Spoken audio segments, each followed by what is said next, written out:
विरोध में, आप अगर सेना के विरोध में यहां पर बात करने के लिए खड़े होंगे तो 20 बार नहीं 200 बार जो है आपको टोकने का काम हम लोग करेंगे, क्योंकि इनकी नीति हमेशा देश विरोधी रही है, संसद के अंदर भी और संसद के बाहर भी जाकर देश विरोधी गतिविधियां, देश के विरोध में वहां पर जाकर बात करना, और इस संसद में भी देश के विरोध में, यहां पर आर्मी के विरोध में, नेवी के विरोध में, एयरफोर्स के विरोध में यहां पर बात रखना। और ये जो बात यहां पर करते हैं वही पाकिस्तान वहां पर उनका स्पीच जो है वहां पर दिखाती है। इनको ज्यादा इंटरेस्ट जब ये ऑपरेशन सिंदूर के बाद जिस तरीके से भारत सरकार ने, हमारी आर्मी ने, हमारी एयरफोर्स ने जो कार्रवाई की, कार्रवाई करने के बाद उनको इंटरेस्ट किस प्रकार से हमने मुंह तोड़ जवाब दिया पाकिस्तान को, इसमें नहीं था। उनको इंटरेस्ट था कि कितने हवाई जहाज पाकिस्तान ने गिराए, ये उनको पूरे दुनिया को बताने में ज्यादा दिलचस्पी थी।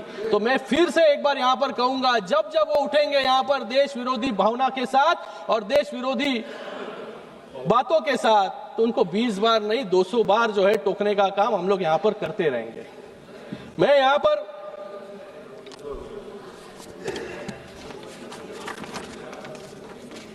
और हमारे मित्र गौरव गोगोई जी यहां पर कुछ शब्दों का इस्तेमाल कर रहे थे प्रधानमंत्री जी के लिए, कमजोर प्रधानमंत्री, बुजदिल, उन्होंने शब्द यहां पर यूज किया।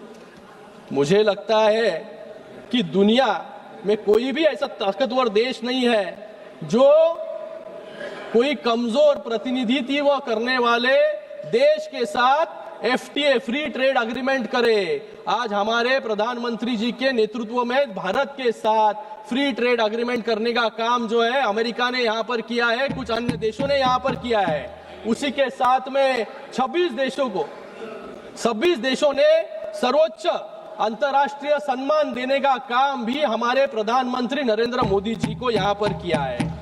19 देशों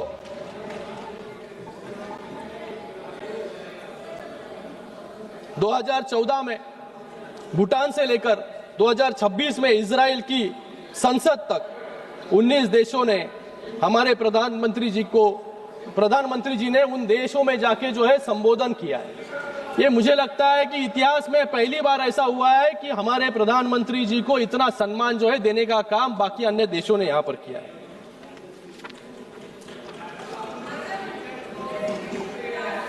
रेजोल्यूशन पे ही बात कर रहा हूं। यहां पर प्रियंका जी भी बोल रहे थे कि यहां पर बार बार अभी नेहरू जी की याद, राजीव जी की याद यहां पर सभी सांसदों को, नेताओं को आ रही है।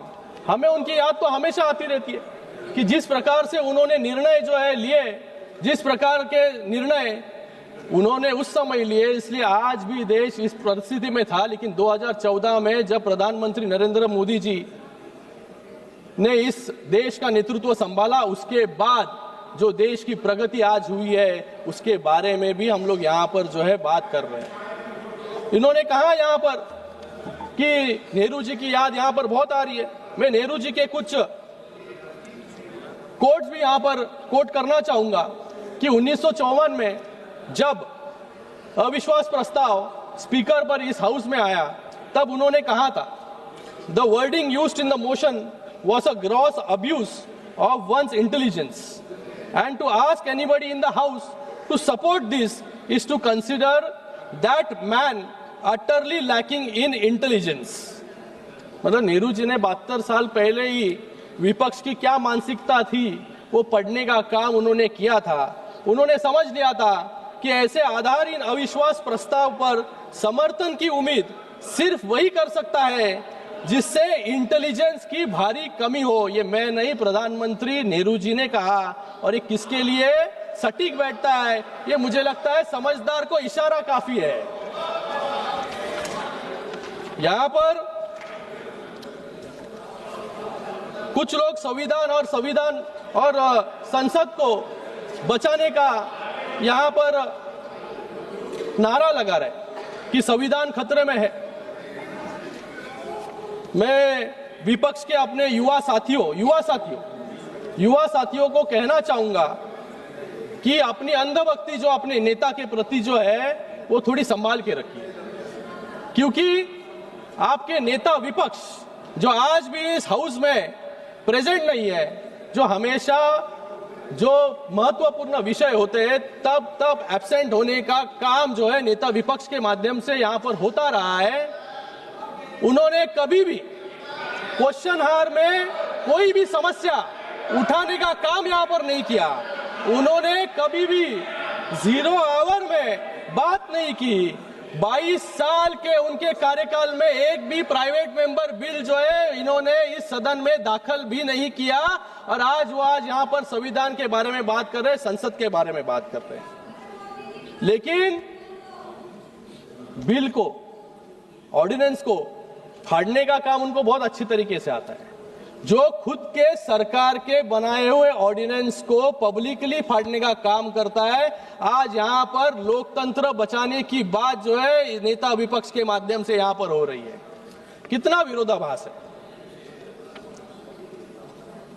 ये। 2000 मैं तो कहूंगा कि ओम बिरला जी को इनको धन्यवाद कहना चाहिए कि 2009 से 2014 तक जब इनकी सरकार थी तो इनकी सरकार में सिर्फ ये 2 बार बोले, लेकिन 2014 से 2019 तक ये 14 बार बोले। 2019 से 2024 तक 8 बार बोले। 2024 से 2026 तक जब नेता विपक्ष बने तब ये 2 साल में 14 बार इस हाउस में इनको बोलने का मौका जो है यहां पर मिला है। मैं इनकी जो 15वीं लोकसभा, 16वीं लोकसभा और 17वीं लोकसभा, इसके अंदर तो 50% से भी कम अटेंडेंस इनकी है। तो मुझे लगता है कि जो नेता स्वयं आधा से ज्यादा समय इस हाउस में प्रेजेंट नहीं रहता, बाहर रहता है, वो आज यहाँ पर ओम बिरला जी के ऊपर अविश्वास प्रस्ताव लाने का काम यहाँ पर कर रहा है।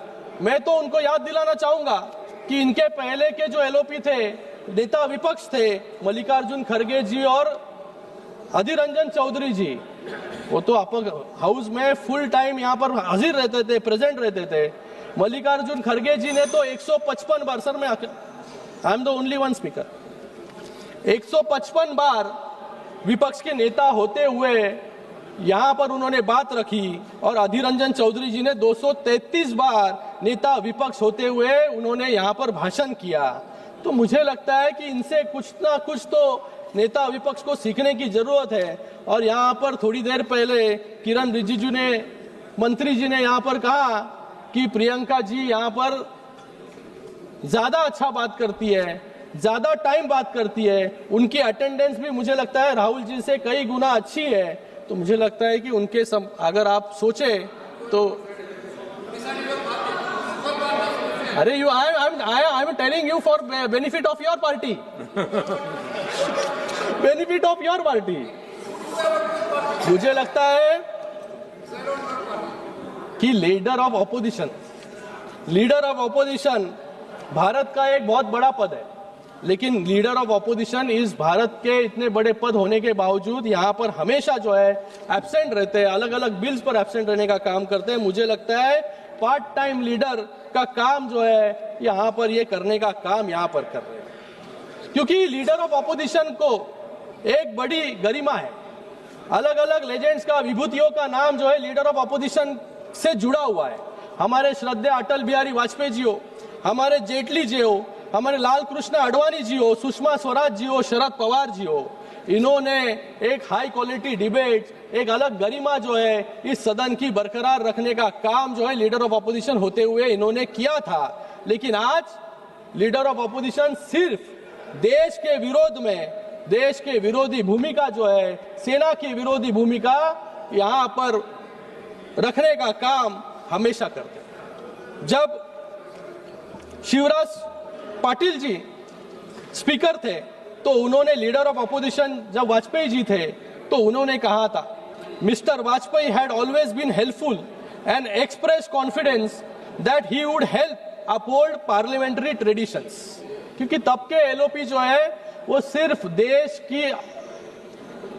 देश का हित यहां पर रखने का काम करते थे। जब वाजपेयी जी यूएन में गए उन्होंने पाकिस्तान के प्रोपेगेंडा के खिलाफ सिर्फ अपनी पक्ष, अपने देश की बाजू मजबूती से नहीं रखी, बल्कि उन्होंने तब की सरकार थी उसके विरोध में एक भी शब्द यूएन में नहीं निकाला। ये है डिप्लोमेसी का परफेक्ट एग्जाम्पल, जब एलओपी भी देश हित की बात यहां पर करे। लेकिन यहां पर क्या हुआ, 2025 में इतिहास फिर दोहराया गया। पाकिस्तान ने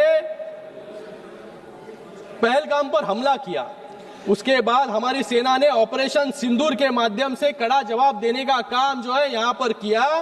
लेकिन उसके बावजूद, उसके बाद में मैंने यहां पर कहा कि इनको ज्यादा दिलचस्पी थी कि कितने जेट जो है गिराए गए। इनको आनंद नहीं हुआ कि भारत के आर्मी ने जो है, भारत के एयरफोर्स ने जो है कड़ा जवाब जो है पाकिस्तान को दिया। फिर जब डेलीगेशंस को भेजा गया, तब डेलीगेशन को भी रुकाने का काम इनके एलओपी ने यहां पर किया। लेकिन तब भी मैं यहां पर धन्यवाद अदा करूंगा शशि थरूर जी का, सुप्रिया जी का और कनिमोई जी का, कि जिन्होंने श्रद्धेय अटल बिहारी जी का जो परंपरा थी वो जारी रखने का काम किया और देश की हित की बात बाहर जाकर भी पाकिस्तान को, प्रोपेगेंडा को डिफीट करने का काम इन्होंने किया। यहां पर एक लाइन जो है सटीक लीडर ऑफ ऑपोजिशन के लिए यहां पर बैठती है, whenever the parliament is in session, whenever, soon low, whenever the parliament is in session, the leader of opposition is always on vacation। ये ऐसा ही नहीं मैं बोल रहा हूं, यहां पर बजट सेशन 2 दिसंबर 2025 जब बजट सेशन था, ये कहां थे? जर्मनी में। मार्च 2025 बजट सेशन ये कहां थे? वियतनाम में। 2023 मार्च